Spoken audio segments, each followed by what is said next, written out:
Hi friends, ನಮಸ್ತೆ ಎಲ್ರಿಗೂ. ನಾನಿವತ್ತು ಒಂದು ಹೆಲ್ದಿಯಾದಂಥ ರೆಸಿಪಿ ಮಾಡ್ತಿದ್ದೀನಿ. ಏನಪ್ಪ ಅದು ಅಂದರೆ ಹೆಸರು ಕಾಳು ಮೊಳಕೆ ಕಟ್ಟಿದ್ದು ಸಾಂಬಾರು. ಈ ಹೆಸರು ಕಾಳು ಮೊಳಕೆ ಕಾಳಿಂದ ಏನೆಲ್ಲ ಉಪಯೋಗ ಇದೆ ಅಂದರೆ ಇದರಲ್ಲಿ ಕಾರ್ಬೋಹೈಡ್ರೇಟ್ ಹೆಚ್ಚಾಗಿ ಸಿಗುತ್ತೆ ಮತ್ತು ಪ್ರೋಟೀನ್ ಸಿಗುತ್ತೆ. ಇದರಿಂದ ವಯಸ್ಸಾದವ್ರಿಗೆ, ಮಕ್ಕಳಿಗೆ ಎಲ್ಲರಿಗೂ ತುಂಬ ಚೆನ್ನಾಗಿ ಹೆಲ್ತ್ಗೆ ಒಳ್ಳೆಯದಾಗುತ್ತೆ. ಇದು ತುಂಬಾ ಡೈಜೆಷನ್ ಇಂಪ್ರೂವ್ ಆಗುತ್ತೆ ಇದರಿಂದ. ಮತ್ತು ಕಣ್ಣಿಗೆ ಕೂಡ ಒಳ್ಳೆಯದು, ತುಂಬ ಅಂದರೆ ತುಂಬಾ ಒಳ್ಳೆಯದು ಹೆಲ್ತ್ಗೆ. ಆಮೇಲೆ ದೇಹಕ್ಕೆ ತಂಪು ಕೂಡ. ಅಟ್ಲೀಸ್ಟ್ ಅವಾಗವಾಗ ವೀಕ್ಲಿ 2 ಟೈಮ್ ಆದರೂ ನಾವು ಮೊಳಕೆ ಕಾಳು ಸಾಂಬಾರು, ಮೊಳಕೆ ಕಾಳ್ದು ಏನಾದ್ರು ಗ್ರೇವಿ ಮಾಡ್ಕೊಂಡು ತಿಂತಾ ಇರಬೇಕು. ಈಗ ನೋಡಿ, ಹೆಸರು ಕಾಳು ಮೊಳಕೆ ಕಾಳು ಯಾವ ಥರ ಬಂದಿದೆ. ನಾಟಿ ಹೆಸರು ಕಾಳಿದು, ಹಾಗಾಗಿ ಮೊಳಕೆ ತುಂಬ ಅಂದರೆ ತುಂಬಾ ಚೆನ್ನಾಗಿ ಬಂದಿದೆ. ಈಗ ನೋಡಿ ಮಾಡೋದು ಹೇಗೆ ಅಂತ ಹೇಳ್ತೀನಿ.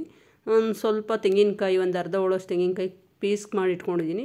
ಅದು ಪೀಸ್ ಆಗಿರೋದ್ರಿಂದ ಪುಡಿ ಮಾಡ್ಕೊತೀನಿ ಫಸ್ಟೇ. ಅದಕ್ಕೊಂದು ಗಡ್ಡೆ ಬೆಳ್ಳುಳ್ಳಿ ಮತ್ತು ಒಂದೆರಡು ನಾಟಿ ಟೊಮೊಟೊ ಸೇರಿಸ್ಕೊತೀನಿ. ಮತ್ತು ಒಂದು ಇದು ಈರುಳ್ಳಿ ದಪ್ಪಗೆ ಹೆಚ್ಚಿಟ್ಕೊಂಡಿದ್ದೀನಿ, ಅದನ್ನು ಸೇರಿಸ್ಕೊತೀನಿ ಮಿಕ್ಸಿ ಜಾರ್ಗೆ. ಒಂದು 1/2 ಇಂಚಷ್ಟು ಶುಂಠಿ ಮತ್ತು ಒಂದು ಅರ್ಧದಿಂದ 3/4 ಸ್ಪೂನಷ್ಟು ಜೀರಿಗೆ, ಒಂದು 4ರಿಂದ 5 ಮೆಣಸು ಮತ್ತು 1 ಪೀಸ್ ಚಕ್ಕೆ, ಸಣ್ಣ ಪೀಸ್ದು, 2 ಲವಂಗ, ಅದಷ್ಟೇ ಸೇರಿಸ್ಕೊತೀನಿ. ತುಂಬ ಮಸಾಲ ಹಾಕ್ಕೋಬಾರ್ದು, ಮಸಾಲ ಥರ ಇರುತ್ತೆ. 1 ಟೇಬಲ್ ಸ್ಪೂನಷ್ಟು1 ಟೇಬಲ್ ಸ್ಪೂನಷ್ಟು ಅಚ್ಕಾರದ ಪುಡಿ, ಒಂದು 3/4 ಟೇಬಲ್ ಸ್ಪೂನಷ್ಟು ಧನಿಯಾ ಪುಡಿ ಮತ್ತು 1 ಟೇಬಲ್ ಸ್ಪೂನ್ ಮನೆಯಲ್ಲೇ ಮಾಡಿರೋಂಥ ಸಾಂಬಾರು ಪುಡಿ ಮತ್ತು ಕೊತ್ತಂಬರಿ ಸೊಪ್ಪು. ರುಬ್ಬಕ್ಕೆ ಬೇಕಾಗಿರೋಷ್ಟು ನೀರು ಸೇರಿಸ್ಕೊಂಡು ಚೆನ್ನಾಗಿ ರುಬ್ಕೋತೀನಿ. ಈಗ ಸ್ಟವ್ ಮೇಲೆ ಒಂದು ಕುಕ್ಕರ್ ಇಟ್ಕೊಂಡು, ಕುಕ್ಕರ್ಗೆ ಒಂದು 2ರಿಂದ 3 ಸ್ಪೂನ್ ಎಣ್ಣೆ ಹಾಕ್ಕೊಂಡು, ಎಣ್ಣೆ ಬಿಸಿ ಆದಮೇಲೆ ಸಾಸಿವೆ ಮತ್ತು ಕರಿಬೇವಿನ ಸೊಪ್ಪು ಹಾಕೋತೀನಿ. ಇವಾಗ ಅದಕ್ಕೆ ಒಂದು ಸಣ್ಣದಾಗಿರೋ ಈರುಳ್ಳಿನ ಹೆಚ್ಚಿಟ್ಕೊಂಡಿದ್ದೆ, ಅದನ್ನು ಸೇರಿಸ್ಕೊಂಡು ಒಂಚೂರು ಫ್ರೈ ಮಾಡ್ಕೋತೀನಿ. ಈರುಳ್ಳಿ ಫ್ರೈ ಆಗುವಾಗ ಒಂದು ಚಿಟಿಕೆ ಅರಿಶಿನ ಸೇರಿಸ್ಕೊತೀನಿ. ಅರಿಶಿನ ಸೇರಿಸ್ಕೊಂಡು ಚೆನ್ನಾಗಿ ಫ್ರೈ ಮಾಡ್ಕೋತೀನಿ.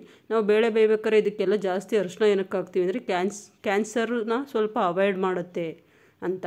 ಈಗ ನೋಡಿ, ಅದು ಈರುಳ್ಳಿ ಫ್ರೈ ಆದಮೇಲೆ ಮೊಳಕೆ ಕಾಳು ಅದಕ್ಕೆ ಸೇರಿಸ್ಕೊಂಡು ಒಂದು 5 ನಿಮಿಷ ಚೆನ್ನಾಗಿ ಫ್ರೈ ಮಾಡ್ಕೋತೀನಿ ನಾನು.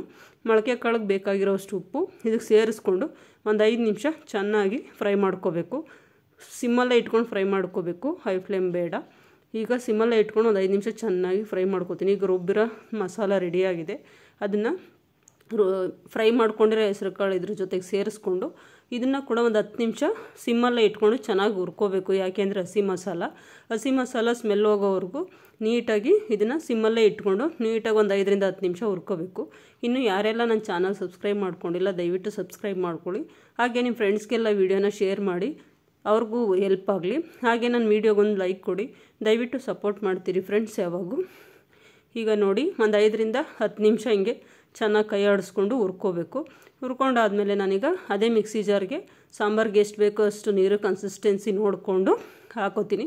ಹಾಕ್ಕೊಂಡು ಸಾಂಬಾರಿಗೆ ಬೇಕಾಗಿರೋಷ್ಟು ಉಪ್ಪು ಸೇರಿಸ್ಕೊಂಡು ಕುಕ್ಕರ್ ಲಿಡ್ಡು ಕ್ಲೋಸ್ ಮಾಡಿಬಿಟ್ಟು ಒಂದು ವಿಷಲ್ ಕೂಗಿಸಿ ಒಂದು 5 ನಿಮಿಷ ಸಿಮ್ಮಲ್ಲಿ ಇಟ್ಟರೆ ಸಾಕು. ಹೆಸರು ಕಾಳು ಡೈರೆಕ್ಟಾಗಿ ಮೊಳಕೆ ಕಟ್ಟಿ ಕಾಳು ಡೈರೆಕ್ಟಾಗಿ ಕೂಡ ಮಾಡ್ಬೋದು. ಕುಕ್ಕರಲ್ಲಾದರೆ ಒಂದೇ ವಿಷಲ್ಗೆ ಆಗುತ್ತೆ. ಅಂದರೆ ತುಂಬ ಕೂಗಿಸ್ಕೊಂಡ್ರೆ 2-3 ವಿಷಲ್ ಕೂಗಿಸ್ಕೊಂಡ್ರೆ ಕಲಸೋಗುತ್ತೆ, ಆವಾಗ ಚೆನ್ನಾಗಿರಲ್ಲ ಬೇಗ ಕಲಸೋದಂಗಾದರೆ. ಆಲ್ಮೋಸ್ಟು ಮೀಡಿಯಮ್ ಇದರಲ್ಲಿ ಬೆಂದಿರಬೇಕು ಹೆಸರು ಕಾಳು ಮೊಳಕೆ ಕಾಳು. ಅವಾಗ ತಿನ್ನೋಕ್ಕೂ ಬಾಯಿಗೂ ಚೆನ್ನಾಗೂ ಸಿಗುತ್ತೆ, ಸಾಂಬಾರು ಕೂಡ ಟೇಸ್ಟಾಗಿರುತ್ತೆ. ನೋಡಿ, ಈಗ ಕುಕ್ಕರ್ ಲಿಡ್ಡು ಓಪನ್ ಮಾಡಿ ತೋರಿಸ್ತೀನಿ. ಹೆಸರು ಕಾಳು ಮೊಳಕೆ ಕಟ್ಟಿದ ಸಾಂಬಾರು ರೆಡಿಯಾಗಿದೆ. ಇದನ್ನು ಚಪಾತಿ ಜೊತೆಗೆ ಮತ್ತು ರೊಟ್ಟಿ,